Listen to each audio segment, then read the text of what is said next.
Já estamos de volta com o segundo bloco do Tribuna Livre desta sexta-feira, 24 de maio. Agradecendo sua audiência, sua companhia e relembrando que esse programa será reexibido amanhã, sábado, mas que você também pode revê-lo acessando o site www.oriobranco.net.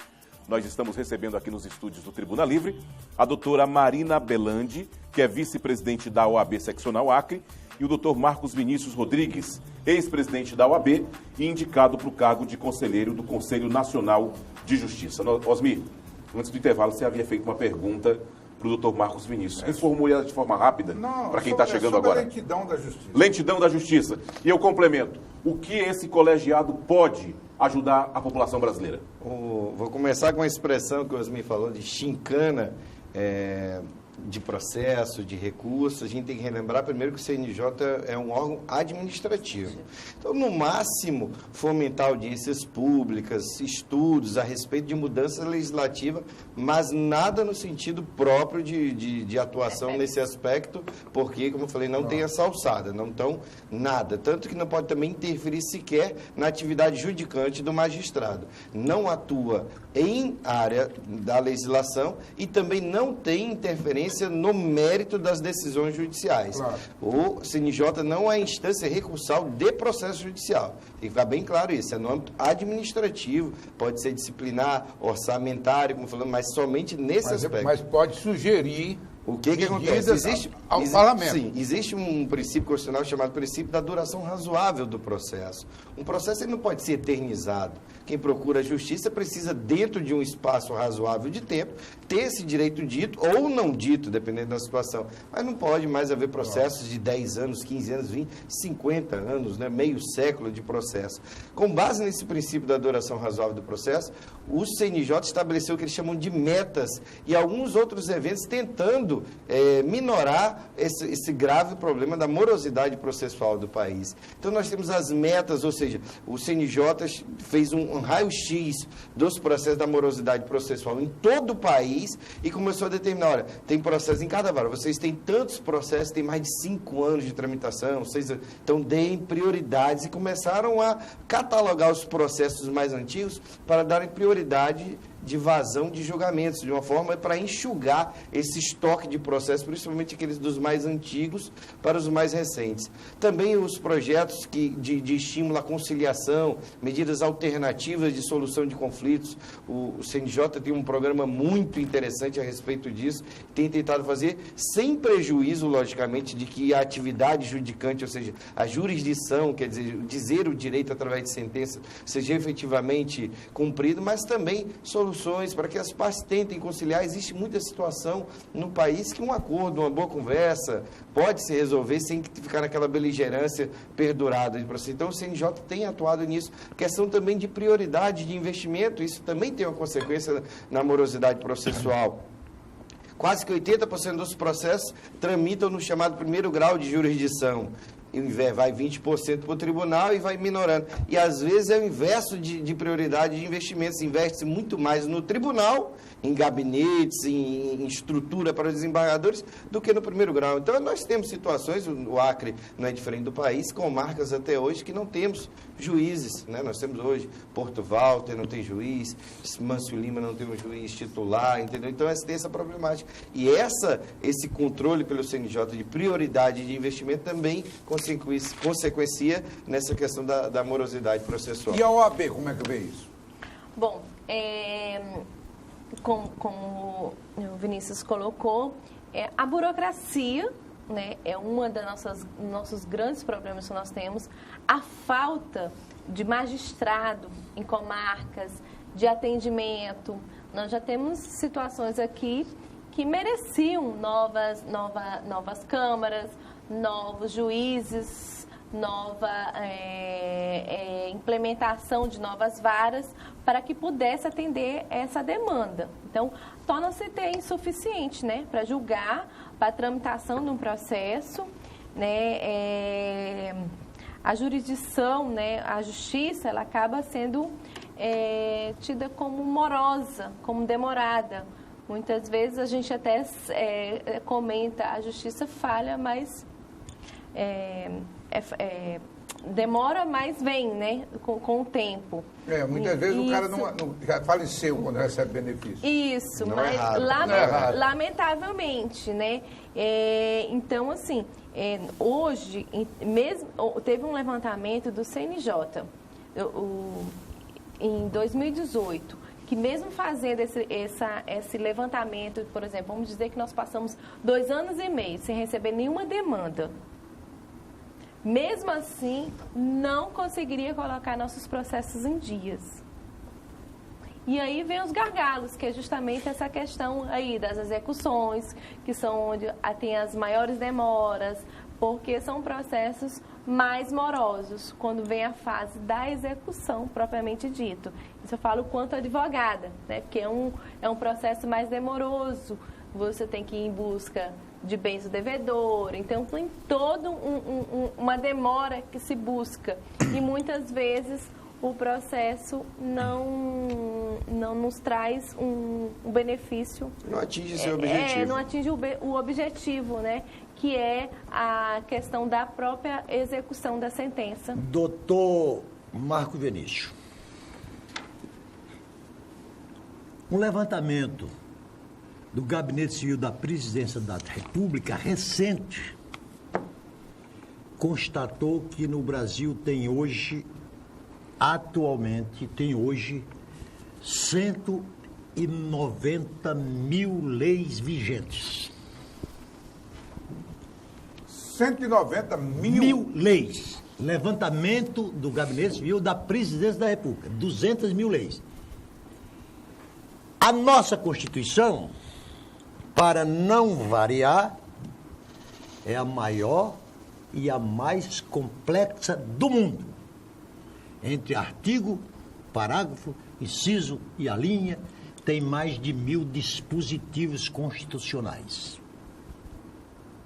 Não me recordo de quem é a expressão de um grande jurisconsulto que disse que as leis precisam ser simples, de sorte que os indoutos possam compreendê-las para poder obedecê-las. Eu pergunto, a minha pergunta, o Brasil é marcadamente um país considerado um país de tremenda injustiça e segurança jurídica. De tremenda injustiça jurídica. A ponto das últimas 5 votações no Supremo Tribunal Federal, nos 5 casos mais polêmicos decididos pelo Supremo Federal, o placar ter sido decidido por 6-5. E sempre com voto de Minerva do presidente do Supremo Tribunal. Então, como é que se vai fazer uma justiça correta se nem os ministros do Supremo Tribunal Federal chegam a um denominador comum? Eu acho que exatamente o Brasil vive essa polêmica de achar que nós vamos resolver tudo com base em legislação. Um país cioso por estabilidade, mas a nossa pauta única há muito tempo é processo judicial. É a operação policial, é a legislação que é a reforma A, reforma B, reforma C.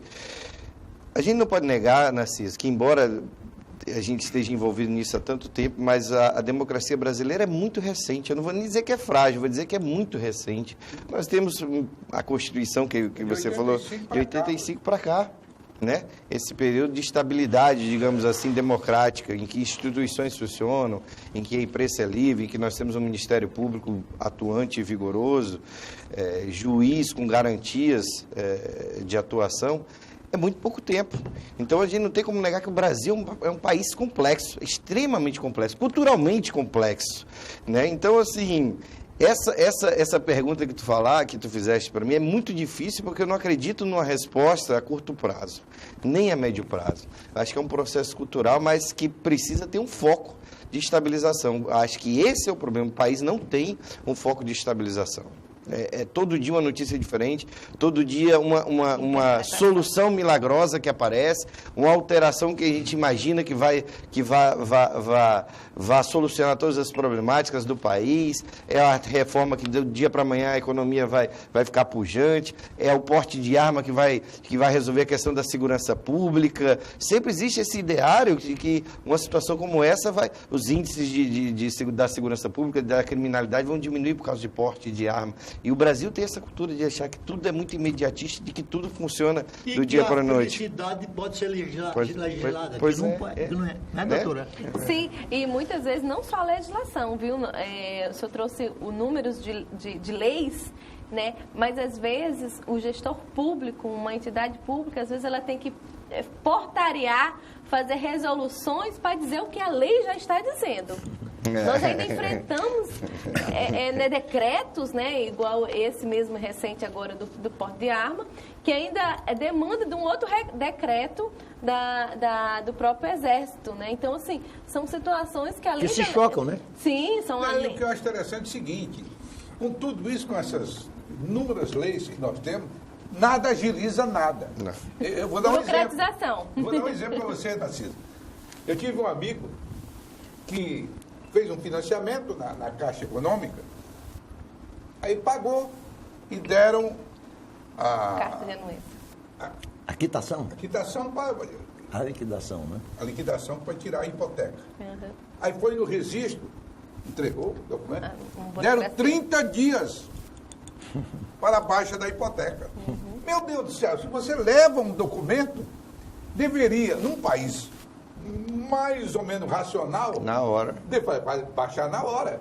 Mas não deram um prazo de 30 dias para a baixa da hipoteca no registro notarial, que é um serviço também do Conselho Nacional. Mas me deixa dar outro exemplo. Não é só essa... Desculpa. Não, pode continuar. Não é só essa questão.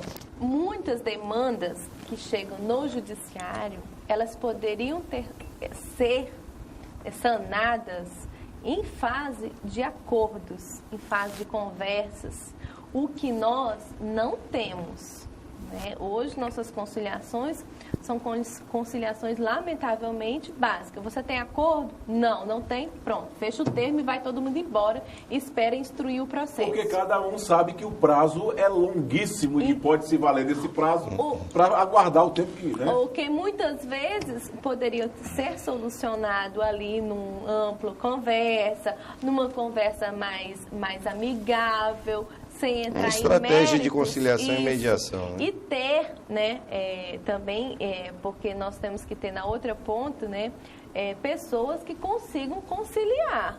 Doutora, a senhora deixa esse direito, coloca esse, abre mão disso, coloca aquele outro, para tentar chegar num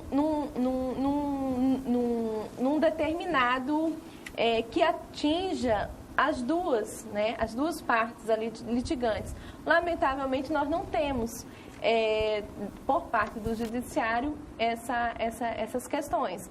Né? Tem um sistema, né, no judiciário, mas nós não trabalhamos dessa forma. Pelo contrário, né? Me Deus, dá só contar um exemplo, a guisa, a semelhança do seu. Vou permitir. Você sabe que na Segunda Guerra Mundial, o meu estado do Rio Grande do Norte foi até denominado de trampolim da vitória, né? Houve até encontro do presidente da época. Esse é o ponto mais estratégico do Brasil. É mais estratégico.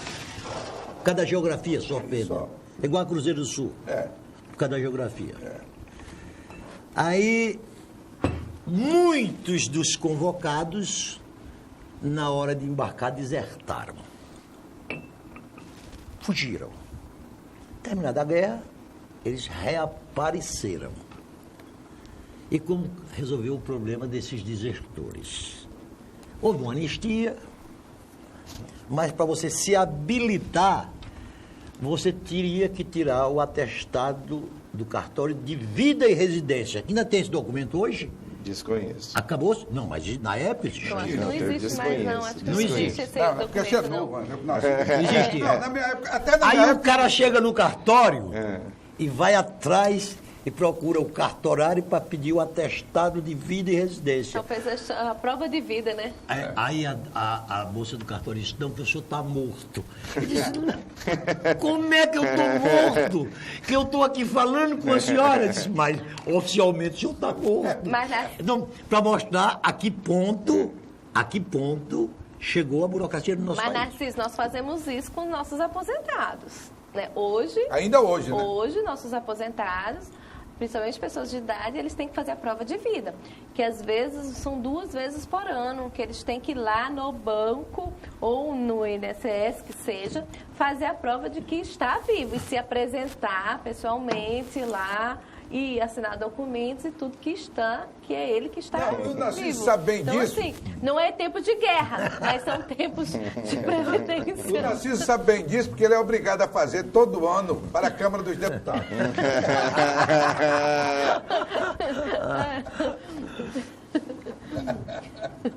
Vamos fazer intervalo? Vamos fazer mais um rápido intervalo comercial e já voltamos com o terceiro bloco do Tribuna Livre desta sexta-feira. É rapidinho, a gente volta já.